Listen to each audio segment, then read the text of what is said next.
Hello everyone, welcome to this video. स्वागत है आप सभी का study with dear Khan sir के यूट्यूब चैनल पर। आज हो चुकी है 12 मई और 12 मई से बनने वाले महत्वपूर्ण करंट अफेयर्स के बारे में हम बात करेंगे और उनसे बनने वाले महत्वपूर्ण फैक्ट्स के बारे में भी हम डिस्कस करेंगे। तो चलिए शुरुआत करते हैं आज के पहले प्रश्न के साथ। ये रहा आज का हमारा पहला प्रश्न। रिदम सांगवान को हाल ही में खबरों में देखा गया था, वहाँ किस खेल से संबंधित है? तो भाई साहब आपके पास यहाँ पर 4 ऑप्शन दिए हुए हैं।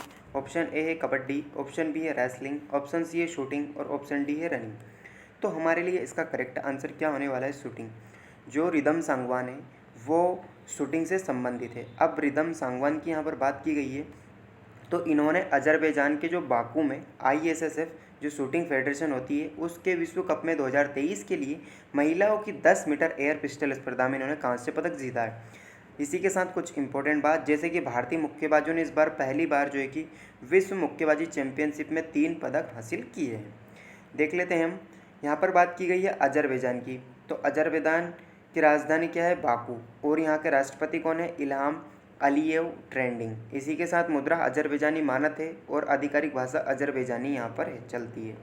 ठीक है, यहाँ पर मैप में दिखा गया है, ये अजरबैजान है, इधर आर्मेनिया इसके साइड में, इधर तुर्की है और यहाँ इसके नीचे है ईरान और इसके जस्ट ऊपर है अजरबैजान। ठीक है, और कैस्पियन साइड के जस्ट लेफ्ट साइड में ये स्थित है, ऊपर रूस आ जाता है।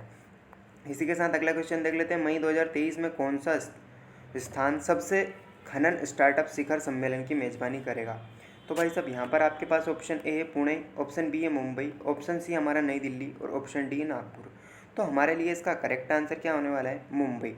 ठीक है, मुंबई में अभी 2023 के लिए पहले खनन स्टार्टअप शिखर सम्मेलन की मेज़बानी करने की बात कही गई है। इसी के साथ शिखर सम्मेलन का उद्देश्य क्या है? तो खनिज और खनन क्षेत्र में स्टार्टअप की भागीदारी को प्रोत्साहित करना इसका मुख्य उद्देश्य रहेगा भाई साहब। अगला क्वेश्चन है, राजीव लूथरा का हाल ही में निधन हो गया है, वह किस क्षेत्र से जुड़े हुए थे? तो ऑप्शन ए है थिएटर, ऑप्शन बी है न्यायतंत्र, ऑप्शन सी है क्रिकेट और ऑप्शन डी हमारा एथलीट। तो भाई साहब वो किस खेल से संबंधित थे? तो राजीव लूथरा जिनका हाल ही में निधन हो गया है वो न्यायतंत्र से जुड़े हुए थे। इसी के साथ दिग्गज कॉरपोरेट वकील है, law firm Luthra and Luthra के संस्थापक है राजीव लूथरा, और इनको एक बीमारी हो गई थी, इसके बाद इनका निधन हो गया है। इन्होंने 1989 में Luthra and Luthra law firm की स्थापना की थी और अग्रणी कराधान और कॉरपोरेट कानून में महत्वपूर्ण भूमिका इन्होंने निभाई थी। अगला क्वेश्चन है हमारा, गुच्ची के पहले भारतीय एम्बेसडर के रूप में किसको नियुक्त किया गया है? तो भाई साहब option A Alia Bhatt, option B है सोनम कपूर, ऑप्शन सी है दीपिका पादुकोण और ऑप्शन डी हमारा प्रियंका चोपड़ा। तो इसके लिए हमारा करेक्ट आंसर क्या हो जाएगा भाई साहब? इसका करेक्ट आंसर है आलिया भट्ट। अभी आलिया भट्ट को गुच्ची के पहले भारतीय वैश्विक ब्रांड एम्बेसडर के रूप में चुना गया है।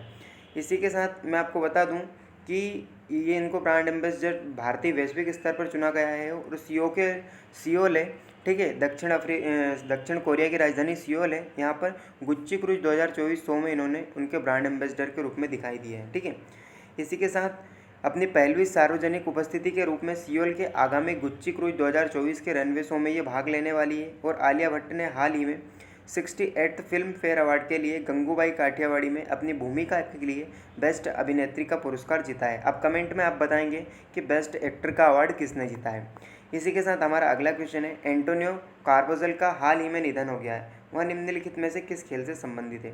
तो ऑप्शन ए है बास्केटबॉल, ऑप्शन बी है फुटबॉल और ऑप्शन सी है क्रिकेट। इसी के साथ ऑप्शन डी है हमारा हॉकी।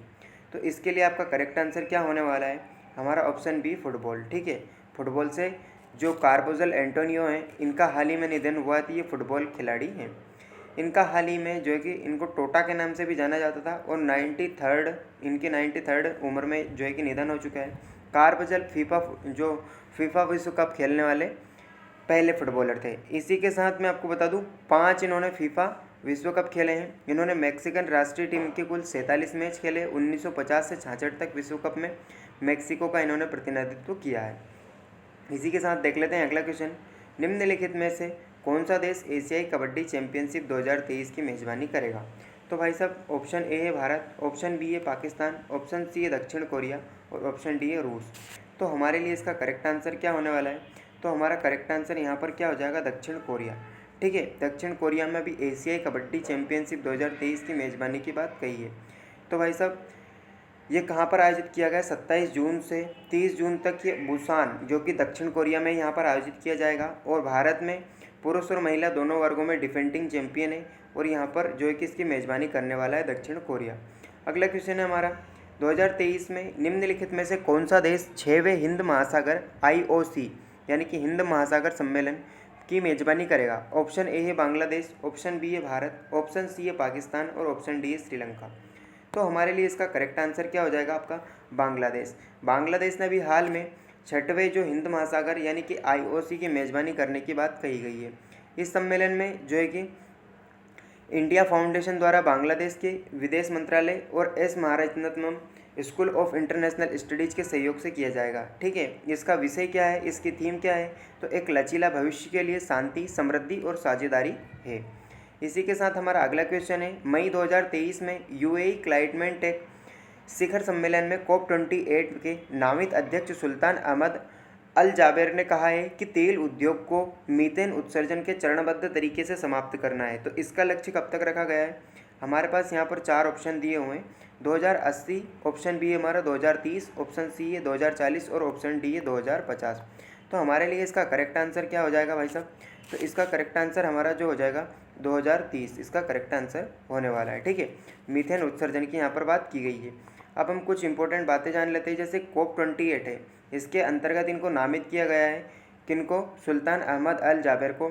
और उद्योग 2023 तक यानी कि उद्योग से जो गैस निकलने वाली है मीथेन, उनका 2030 तक जो है कि उत्सर्जन को समाप्त करना और 2050 तक या उससे व्यापक शुद्ध शून्य उत्सर्जन योजनाओं को जो है कि संरक्षित करने का इन्होंने प्लान बनाया है।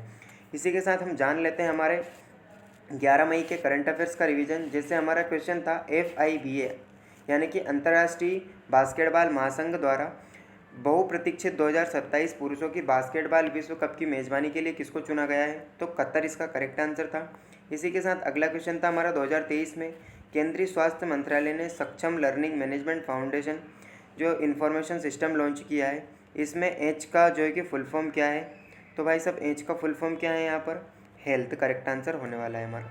अगला क्वेश्चन था बैडमिंटन एशिया द्वारा तकनीकी अधिकारी समिति के अध्यक्ष के रूप में नियुक्त किया गया है। तो किसको नियुक्त किया गया है? उमर राशिद इसका करेक्ट आंसर हो जाएगा। अगला क्वेश्चन है मई 2023 में दक्षिण पूर्व एशियाई देशों के संगठन यानी कि आसियान का 42वां शिखर सम्मेलन जो कि इंडोनेशिया में आयोजित किया गया है, इसकी थीम क्या है? ठीक है, तो इसकी थीम क्या है? Asian affairs epicentre of growth इसका करेक्ट आंसर हो जाएगा।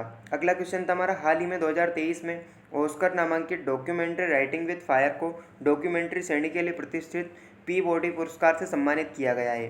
तो डॉक्यूमेंट्री के निदेशक के रूप में किसको यानी कि कौन कौन है? तो रिंटू थॉमस और सुस्मित घोष जो है कि इसके हाल ही में यानी कि इसके निदेशक है और इसको पीबॉडी पुरस्कार से सम्मानित किया गया था। अगला क्वेश्चन है डेक्कन प्रीमियर लीग जो कि तेलंगाना के निजामाबाद में आयोजित करने की घोषणा की गई है, यहाँ किस खेल से संबंधित है? तो भाई साहब इसका करेक्ट आंसर हमारा ऑप्शन बी हो जाएगा कैरम। ठीक है, इसी के साथ ये हमारा क्वेश्चन है आज का। आपको इसको जो है कि उत्तर कमेंट सेक्शन में देना है। जैसे मई 2023 में निम्नलिखित में से कौन सा रोबोटिक फ्रेमवर्क लॉन्च करने वाला पहला राज्य बन गया है? तो यहाँ पर आपके 4 ऑप्शन दिए हुए हैं। ऑप्शन ए है तेलंगाना, ऑप्शन बी है महाराष्ट्र, ऑप्शन सी है बिहार और ऑप्शन डी है उत्तर प्रदेश। तो भाई साहब इसका करेक्ट आंसर क्या हो जाएगा? आपको कमेंट सेक्शन में इसका करेक्ट आंसर बता देना है। ठीक है, इसी के साथ हम देख लेते हैं ये हमारा टेलीग्राम चैनल है study with dear Khan sir करके, आप इसको ज़रूर ज्वाइन करें और हमारे यूट्यूब चैनल को सब्सक्राइब करना ना भूलें। सो दोस्तों आज को वीडियो कैसा लगा आपको कमेंट में ज़रूर बताएं। सो दोस्तों keep learning, keep watching and keep growing. Thank you for watching.